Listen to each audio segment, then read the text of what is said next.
برامکا کے بارے میں جو پہلے آپ نے ان کی خدمات پڑھی ہیں، اس کے علاوہ جو ان کا انجام پڑا ہے، یہ برامکا کے زوال کے اسباب میں وہ تمام چیزیں اکٹھی آپ کے پاس ہنٹ وائز آ جائیں گی، ٹھیک ہے، کہ ان کا مطلب غیر معمولی اقتدار تھا، اور وہ ہر چیز پر جب اس کے سیاہ اور سفید کے مالک بن گئے اور انہوں نے اپنی پوزیشن اور حیثیت کو سمجھنا چھوڑ دیا، اور خلیفہ کو ایسے لگا جیسے یہ شاید اب میری جگہ جو ہے یہ حکم صادر کرتے ہیں اور میری حکم عدولی کرتے ہیں، یہ چیز ذہن میں آنے کی دیر تھی۔ کچھ ان کی غلطی یہ تھی کہ انہوں نے جو برامکا کے دور میں اس کے پہلے کے ہاتھی کے دور کے لوگ تھے ان کو مناصب سے دور کر دیا، جتنے بھی حکومتی مناصب تھے ان پہ سارے اپنے ہی بندے جو تھے وہ تعینات کر دیے، جن میں مطلب اور جو نکال دیے ان میں ایک فضل بن ربیع بھی تھا۔ آپ کو پتہ ہے نا، جو اس کا امین اور مامون دونوں بھائی ہیں نا، امین الرشید کا جو تھا وہ وزیر تھا جس نے امین کو غلط مشورے دینے ہیں، آئندہ بھی آپ نے وہ پڑھنا ہے، وہ دوسرے بچوں کو میں نے پڑھا دیا ہوا ہے۔ فضل بن ربیع نے کیا کیا کہ ہارون الرشید کو بھڑکانا شروع کر دیا ان کے خلاف، کیونکہ ہارون الرشید فضل بن ربیع کو کوئی اچھا عہدہ دینا چاہتا تھا، یہ وزیر ہی تھے سب ان کے، لیکن ہمیشہ جو تھا وہ انہوں نے برامکا نے پس و پیش سے کام لیا اور ان لوگوں کو دور رکھنے کی کوشش کی، لیکن اچانک ہی اس کا ایک عہدہ نکل آیا حاجب کا، اور وہ اب وہاں پہ دربار کے اندر رہ کے اپنے کام کرنے لگ گیا۔ اب وہ مسلسل ان کی ٹوہ میں لگا رہتا تھا برامکا کی کہ کہیں کوئی موقع ملے اور وہ اس کا جو ہے نا قلعہ کما کرنے کے لیے فوراً تیاری کرے۔ تو یہ چیزیں جو تھیں یہ ساری کی ساری ان کے زوال کا سبب بنی۔ انہیں اپنے ارد گرد دیکھ کر جو ہے وہ حساب کتاب سے چلنا چاہیے تھا، لیکن انہوں نے یہ سمجھا کہ شاید اب سارا اقتدار اور ساری حیثیت ہماری ہی ہے، اس مطلب غرور میں اور نشے میں بالکل ہی اندھے ہو گئے، انہیں اپنے ارد گرد ہونے والی اور بننے والی سازش کا بالکل بھی اندازہ نہیں ہوا۔ تو سب سے پہلا ٹاپک اس کا ہے غیر معمولی اقتدار۔ اب برامکا کے سیاسی اقتدار کی تو کوئی حد ہی نہیں رہی تھی، وہ اس قدر قوت اور حشمت کے مالک بن چکے تھے کہ خلیفہ ہارون الرشید کی حیثیت جو تھی وہ ایک کہہ لیں کہ بے اختیار حکمران سے زیادہ نہیں تھی۔ بے اختیار حکمران سے مراد ہے کہ اپنا اس کا کوئی اختیار نہیں تھا، اور کوئی مطلب فیصلہ اس تک آنے بھی نہیں دیتے تھے کہ یہ کوئی اپنا اچھا فیصلہ کر کے حکمران ثابت کر سکے، بالا بالا ہی سارے کام خود بخود کر دیا کرتے تھے۔ خلیفہ کے تمام اختیار پر پوری طرح قبضہ کرنے کے بعد تمام احکامات بھی وہی صادر کرتے، اٹ مینس کہ اب اس کی حیثیت پر بیٹھے ہوئے ہیں، خود ہی مطلق العنان حکمران بن گئے ہیں، اور سلطنت کے اہم ترین معاملات میں بھی خلیفہ سے مشورہ ضروری نہ سمجھتے۔ ہارون الرشید جیسا ذہین، قابل اور ہر دل عزیز حکمران آخر کب تک ایسے صورتحال جو ہے وہ برداشت کر سکتا تھا؟ چنانچہ برامکا کے بے پناہ اختیارات اور غیر معمولی اقتدار کو اپنے لیے خطرہ سمجھتے ہوئے ہارون الرشید نے انہیں معزول کر دینا ہی مناسب سمجھا۔ معزول ہی کر دیتا تو کافی تھا، لیکن جو عبرت ناک انجام آپ نے ان کا پڑھا ہے وہ مطلب بہت زیادہ تھا۔ آؤٹ آف دا وے جا کے جو ہے اس نے بہت ان کے ساتھ کہہ لیں کہ احسان ناشناسی کی مثال قائم کی۔ ملک کے مالی وسائل پر قبضہ، تمام ملکی خزانوں پر برامکا کا مکمل قبضہ تھا، وہ ملکی خزانے کو جس طرح چاہتے اور جہاں چاہتے صرف کرتے، وہ خود تو اخراجات کے معاملے میں اپنے لیے پوری آزادی برتے تھے، لیکن جب ہارون کو معمولی سی رقم کی ضرورت پیش آتی تو وہ بھی برامکا کی اجازت کے بغیر نہیں ملتی تھی۔ ہارون جیسے مطلق العنان حکمران، مطلق العنان کا مطلب میں نے آپ کو بتایا تھا نا کہ یہ لفظ اللہ تعالیٰ کے لیے استعمال ہوتا ہے کہ جو تمام اختیارات کا خالق اور مالک ہے، تو ایک حکمران جو ہوتا ہے وہ زمین پر اللہ تعالیٰ کا نائب ہوتا ہے، یعنی کہ اس کے دیے گئے اختیارات کو جب استعمال کرتا ہے تو وہ اللہ تعالیٰ کا نائب کہلاتا ہے۔ تو ہارون الرشید کے پاس یہ تمام کوالٹیز تھیں، یہ تمام حیثیت اس کے پاس تھی کہ وہ ہر طرح کا حکم صادر کر سکتا تھا، ہر طرح کے معاملات کو اپنے ہاتھ میں لے سکتا تھا۔ تو جب برامکا نے ان کی جگہ لینے کی کوشش کی تو پھر اس کے لیے یہ چیزیں برداشت کرنا اور اس صورتحال کو قبول کرنا بالکل ممکن نہیں رہا تھا۔ کنبہ پروری یہ ہوتی ہے کہ آپ اپنے خاندان کے لوگوں کو نوازنا شروع کر دیتے ہیں، تو ایسے ہی برامکا نے بھی کیا۔ یہ شکایت عام تھی کہ برامکا نے تمام اعلیٰ عہدوں پر اپنے ہم نواؤں اور رشتہ داروں کو فائز کر رکھا ہے،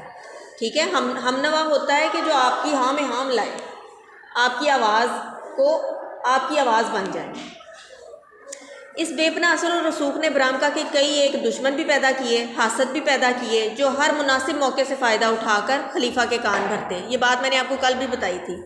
اہل دربار میں ایسا عنصر موجود تھا جنہیں برامکا کے اقتدار سے شدید نفرت تھی، اور وہ ان کو قصر اقتدار سے بے دخل کرنے کے لیے ہمیشہ کوشاں رہتے تھے۔ اس میں فضل بن ربی کا جو نام ہے وہ ہمیشہ سر فہرست آتا ہے۔ برام کا خلیفہ کی حکم عدولی۔ برام کا اقتدار کے نشے میں اس حد تک مدہوش ہو گئے تھے کہ اکثر اوقات جب خلیفہ بھی ان سے کوئی کام کہتا تو یہ نظر انداز کر دیتے، جیسے کہ بازگاہ نامی ایک کنیز جو تھی وہ ہارون الرشید کو پسند آ گئی، تو اس نے جعفر سے کہا کہ 1,00,000 درہم ادا کرو اس کے مالک کو اور اس کو میرے لیے خرید لو۔ لیکن یحییٰ نے اور خالد نے اس رقم کو، یعنی کہ فضل کے باپ نے اور دادا نے، اس خرچے کو مالک نے اس کے اوپر خزانے پہ بوجھ سمجھا اور ہارون کو یہ کہہ کے جو ہے وہ ٹال دیا کہ یہ ابھی ممکن نہیں ہے۔ تب اس کو احساس ہوا کہ کس حد تک برامکا کے سامنے ہارون بے بس ہے۔ ہارون کو یہ احساس ہو رہا ہے۔ اسی طرح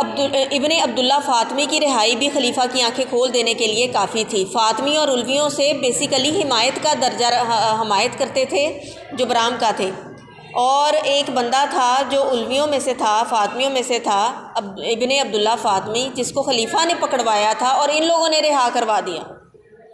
اب انہیں خلیفہ کی حکم عدولی نہیں کرنی چاہیے تھی، خلیفہ کے بھی کچھ معاملات ہیں، ان کو تم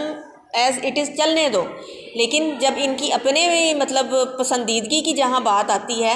وہاں پر ان کو اختیار نہیں تھا کہ یہ کسی کو اپنی مرضی سے رہا کریں یا قید کے اندر ڈال دیں۔ اس چیز کا فیصلہ ایک مطلق العنان حکمران ہی کر سکتا ہے۔ تو اب کیا ہو رہا ہے؟ کون بنا ہوا ہے مطلق العنان؟ برامکا۔ تو اسی طرح ابن عبداللہ فاطمی کی رہائی بھی خلیفہ کی آنکھیں کھول دینے کے لیے کافی تھی۔ اس کے بعد پوائنٹ بھی وہی آ جاتا ہے، فاطمیوں اور علویوں کی حمایت۔ عباسی خلافت کے قیام کے بعد فاطمی اور علوی اس کوشش میں لگے ہوئے تھے کہ وہ عباسیوں کو مسند خلافت سے علیحدہ کر کے فاطمی خلافت قائم کر سکیں، کیونکہ یہ خلافت عباسی جو قائم ہوئی تھی یہ بیسیکلی علویوں کے نام سے ہی قائم ہوئی تھی نا، فاطمی اولاد کو ہی آگے لے کے آنا مقصد تھا، لیکن جب وہ اسٹیبلش ہو گئی اس کے بعد انہوں نے فاطمیوں کو دودھ میں سے مکھی کی طرح نکال کے باہر رکھ دیا اور خود ہی قابض ہو کر بیٹھ گئے۔ تو بیسیکلی عباسی جو تھے یہ قابض تھے، انہوں نے قبضہ ہی کیا تھا ایک طرح سے، اور جتنے علوی اور فاطمی تھے انہیں چن چن کر ختم کر دیا تھا۔ اب برامکا جو تھے وہ شیعہ ہونے کی وجہ سے در پردہ علوی اور فاطمیوں سے محبت کرتے تھے، اسی وجہ سے انہوں نے ابن عبداللہ فاطمی کو جو ہے وہ رہا کر دیا تھا۔ اسی وجہ سے ان کا رویہ فاطمی اور علوی باغیوں کے ساتھ ہمیشہ ہمدردی پر مبنی ہوتا تھا یا نرمی پر مبنی ہوتا تھا۔ یحییٰ بن عبداللہ فاطمی کی رہائی بھی اسی جذبے کی بنا پر تھی۔ خلیفہ کے لیے برامکا کا طرز عمل بے حد قابل اعتراض تھا، چنانچہ ان کے زوال کا فوری سبب یہی واقعہ بنا۔ اس کے علاوہ برامکا کی ایرانیت، بنو ہاشم کے علاوہ عربی عناصر بجا طور پر یہ محسوس کرنے لگے تھے کہ اگر یہ صورتحال بڑھتی گئی تو عرب قوم اور مملکت کا اسلامی نظریاتی نظریہ جو ہے وہ پس منظر میں چلا جائے گا، اور فارسی اور خراسانی عناصر جو ہے اس کے سامنے خش و خساک کی طرح بہہ جائے گا، اور ممکن ہے کہ خلافت کسی بھی وقت مکمل طور پر ان کے قبضے میں چلی جائے۔ برامکا کی اس ایرانیت نوازی کا احساس خود ہارون کو بھی ہونے لگا تھا۔ ایک دفعہ ہارون نے ارادہ کیا کہ اوان کسریٰ، سامانیوں کا محل، یعنی جو ان کے عراق اور ایران کے پرانے محل تھے کسریٰ کے جب حکومت ہوتی تھی، وہ اس وقت کی نشانیاں ابھی تک قائم تھیں۔ ہارون نے اس کو ڈھانے کی مطلب کہا کہ یہ ان کو ڈھا دیا جائے۔ اس بارے میں یحییٰ سے مشورہ کیا تو اس نے خلیفہ کی بات سے اتفاق نہیں کیا اور کہا اس حکومت کا نشان عظمت منہدم نہ کیجیے، یعنی نہ گرائیے، جس کے کھنڈر پر سب نے اپنا قصر جمال تعمیر کیا ہے اور جس کے ملک اور قوم کو فتح کیا ہے۔ رشید نے سن کر جواب دیا، تمہاری باتوں سے معلوم ہوتا ہے کہ اب تک مجوسیت کی محبت تمہارے دل میں موجود ہے، لیکن اوان کسریٰ کا انہدام تو ایک طے شدہ فیصلہ ہے جو عمل میں آ کر ہی رہے گا۔ جب اس نے یہ محل گرانے کے لیے بات کی ہے، مشورہ کیا ہے یحییٰ سے، تو اس نے کہا کہ یہ تو وہ نشانیاں ہیں کہ جن کے بیس پہ ہم لوگ آگے آ رہے ہیں، ان کو جا کے منع کر کے آؤ۔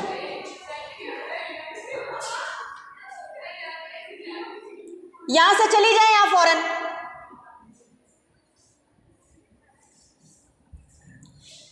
سمجھ آ گئی ہے نا کہ یعنی کہ وہ کہہ رہا تھا کہ یہ وہ محل ہے جن کو دیکھ کے ہم لوگوں نے اپنے محل تعمیر کیے ہیں بقول یحییٰ کے۔ تو جب ہارون نے اس کی یہ بات سنی تو اسے سخت غصہ آیا، وہ ہم نے ان کو دیکھ کے محل تعمیر نہیں کیے تھے، ہم نے ان علاقوں کو فتح کیا تھا۔ فتح کرنے کے بعد ہم نے اپنے آپ کو اس قابل بنایا کہ ہم اسی طرح کے محل خود تعمیر کر سکیں۔ تو ہارون نے کہا کہ تمہارے دل میں تو ابھی بھی مجوسیت کی محبت قائم لگتی ہے مجھے، اور ان کھنڈرات کو یا محلوں کو تو میں گرا کے رہوں گا، یہ ایک طے شدہ فیصلہ ہے، لہٰذا اس گمان میں مت رہو کہ یہ قائم رہیں گے۔ یحییٰ بڑا عقل مند تھا، اپنی شعبی ذہنیت کا اظہار الفاظ میں نہیں کرتا تھا، ٹھیک ہے، شعبی ذہنیت مطلب ایرانی قوم پرستی، اپنی پرانی جو کلچر ہے اس کا اظہار الفاظ میں نہ کرتا تھا، بلکہ اس کے بیٹے فضل اور جعفر اس بارے میں بڑے بے باک اور پرجوش تھے۔ یعنی وہ اپنے ذہن کو قابو میں رکھتا تھا، لیکن اس کے جو بیٹے تھے وہ ذہن پہ قابو نہیں رکھتے تھے، نہ دل پہ قابو رکھتے تھے، اور اظہار اوپنلی کر دیا کرتے تھے، جس کی وجہ سے ان کے اوپنلی دشمن بھی پیدا ہو گئے۔ اب عرب قومیت کے خلاف فضل اور جعفر اپنے جذبات کو چھپانے پر قادر نہ تھے، یعنی جس طرح اپنی شعوبیت کا اظہار کر دیا کرتے تھے، اسی طرح عربوں سے نفرت کا اظہار بھی کر دیا کرتے تھے۔ تو ایک دفعہ کیا ہوا، کسی شاعر نے اونٹنی کے اوصاف کو بیان کیا، یعنی کہ وہ اونٹنی کی تعریف کر رہا تھا ایک شاعر، ایک محفل تھی اس میں، تو دونوں بھائی بے اختیار پکار اٹھے کہ خام خواہ اس خارش زدہ کی تعریف کر کے تم نے ہمارا وقت ضائع کیا ہے۔ تو ہارون الرشید بات کی تہہ تک پہنچ گیا، کیونکہ اونٹ جو تھا وہ عربوں کی ایک کہہ لیں کہ ان کے کلچر کا حصہ تھا، تو انہیں عربوں کا کلچر ناپسند تھا۔ تو فوراً یہ بات جو تھی یہ ہارون الرشید کو سمجھ آ گئی، اور اس نے کہا کہ یہی وہ اونٹ ہے جنہوں نے تمہارے ملک کو روند ڈالا اور تمہاری سرزمین کو پامال کیا، اور انہی اونٹوں کی خال سے عربوں نے وہ کوڑے بنائے جو تمہارے اسلاف کی پیٹھ پر لگائے جاتے تھے۔ فوراً بات کا ترکی بترکی جواب دیا تو دونوں بھائیوں کے منہ بند ہو گئے، کیونکہ بحیثیت ایک خلیفہ، چاہے وہ عباسی ہی کیوں نہ ہو، چاہے وہ خراسانیوں کی مدد سے ہی عباسی خلافت قائم کیوں نہ ہوئی ہو، ہیں تو وہ عربی نا، ان کی جو پیدائش ہے جو اٹھان ہے وہ تو عرب قوم سے ہی ہوئی ہے، تو یہ کون ہوتے تھے عربوں کی جو مطلب شان میں گستاخی کرنے والے؟ تو ہارون الرشید نے پورا جواب دیا، لہٰذا برامکیوں کے اس طرز عمل نے اپنی تباہی کا سامان خود ہی پیدا کر لیا۔ سچ ہے کہ خود کردہ را علاج نیست، کہ اپنے پیدا کیے ہوئے بیماری کا کوئی علاج نہیں ہوتا۔ جو مسائل آپ اپنے لیے خود پیدا کرتے ہیں ان کا حل آپ کے پاس نہیں ہو سکتا، کیونکہ وہ آپ نے اپنے لیے خود ہی چنی ہوتی ہے۔ نیکسٹ آپ کا ٹاپک آ جاتا ہے برامکا کی آزاد خیالی، جیسے اپنے الفاظ، اپنی محبت، اپنی نفرت کا اظہار کرنے میں آزاد تھے،